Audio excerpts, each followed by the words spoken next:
Jani bhojani naam vache vadave adare gadyaghoshe mhanaave Harichintane sevit jaave Tari Shri Hari paavijeto swabhave. This shloka teaches that true devotion is not limited to rituals or meditation alone, but should flow naturally into everyday life.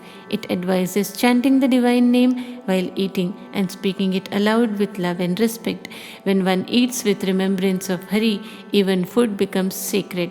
The verse highlights that devotion infused into daily actions transforms ordinary life into spiritual practice.